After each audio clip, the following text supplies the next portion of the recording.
And the last time we had minus 5 degrees was only 10,000 years ago in the last glacial period.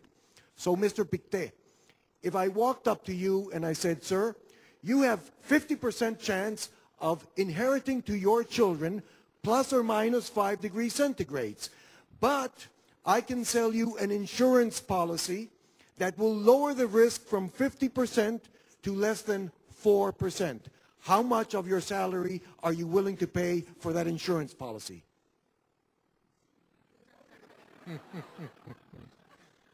Quite a lot of money.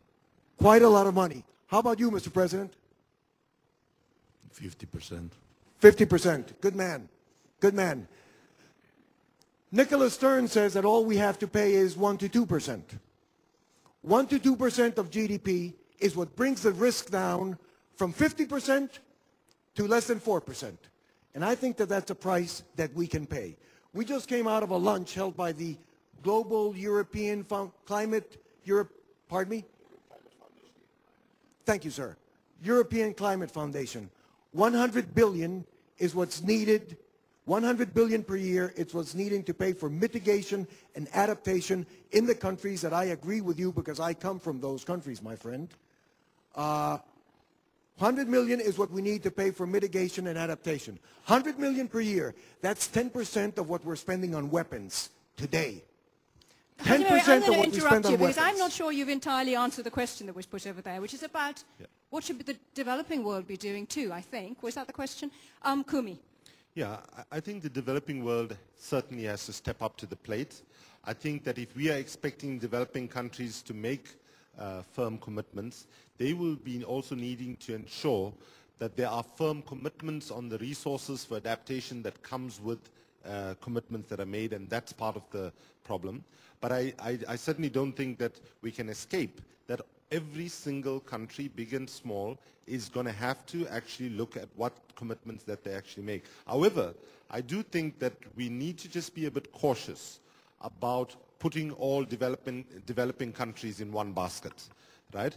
Because quite often, you know, India and China gets quoted all the time as examples of two of the biggest emitters now and so on, and the rest of the developing countries get lumped with them by association, if not intention. So I do think there has to be a little bit of a differentiated approach in terms of small island nation states, for example, for least developed countries, and so on, because unless you have a little bit of a differentiated approach in terms of what the expectations are, I think it will be much more difficult to actually get the kind of buy-in that is needed from developing countries. But I do think the spirit of the conversation, though, if we're going to get an agreement from developing countries, is that we have to understand the historical culpability as well as that we're not operating from a level playing field in terms of everybody's not starting from the same point, you know, on the sprint line. Okay, thank you, Kumi. I think we've got a question at the very back over there, sir. My name is Paul Baer. I'm the co-director of Eco-Equity and a co-author of the Greenhouse Development Rights Framework. Some of you may have seen this. It's a program within which we actually look within countries and identify people by their responsibility and their capacity as individuals, not as nations. And it would be a program which would do away with the Annex 1, Annex 2 distinction, appropriately take account of the different wealth and capacity of countries. I don't think it's ready to be negotiated right now, but it shows that you can think about this. The other thing I wanted to say is in response to the concept of how do we need to change our rhetoric, I think the one word that has been missing from this conversation is solidarity. Thank you. Want to add anything to that? Reflections on solidarity, we're all agreed, I think. Let's have another question. Thank you. Abdel Wahbani from the Arab Commission for Human Rights. I have a proposal to change Global Humanitarian Forum in Global English Humanitarian Forum, and the panel, Leadership for Copenhagen, in English. And yeah, because the climate change, you need to invite people in French, in Arabic, in Chinese, in Russian. And I understand the message from the young people about the use of language, especially radio, not specifically in English. I have a question about, thank you. A question about the democratic sharing of information related to climate change, because you have two kinds of figures. You have a developed country, they have capacity, technological capacity to do measures. Poor country, they don't have this capacity. They don't have any information about these measures. The second, that you have some corrupted autocratic regimes, and they are not interested to share democratically and with a free manner information related to climate change in order to control lands and people. Thank you. Thank you. Gumi. Well, on the first comment, I think that point is well taken about the need for us to, but it's interesting, even in the languages that you listed, those are also exclusionary languages that actually, and usually it's a question of costs rather than intention. So I'm sure the organizers of the forum, it wasn't about exclusion, it was just the issue of, the costs of translation is expensive, but we have to get smarter about how we can have more diversity. Can you take the second part? I lost my concentration there. This is the first time ever that Kumi has lost his concentration. Let the record reflect that, please.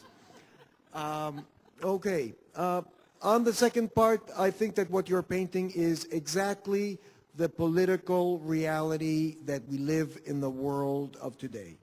And that is why the call for leadership amongst those countries that can effectively lead is even the more important. And that is why the concept of solidarity, which the gentleman in the back pointed out a minute ago, is even more relevant. Thank you. And we have another question over here. Ian Dunlop from Australia. Thank you very much for your comments on the urgency of this matter, but I wonder if we're still not really missing the point. If you look at the latest science, you look at the Hansen information, the work coming out of Potsdam, the science has moved even further than I think you've been alluding to. Kumi, I think you mentioned the fact that we are going to have to get to the point of treating this on a war footing. And I think, in fact, that's probably where we must end up, because we're falling back, I think, all the time into process again. Unfortunately, the reality is that since this discussion started 20 years ago, we've achieved virtually nothing. Global emissions are moving even higher than were expected, and there's no sign that politically we're coming to grips with that problem. So how do you put this onto a genuine war footing? I mean, I think after if you look at, say, the US economy after Pearl Harbor, the economy was turned around in about 18 months. This is the sort of thing you have to do if we're to really start pulling emissions down. But that's the sort of discussion that needs to start, and I hear none of it. All I hear is about process, that's slight incremental change to where we've been leading into Copenhagen. So I'd appreciate your views on how we might move it forward.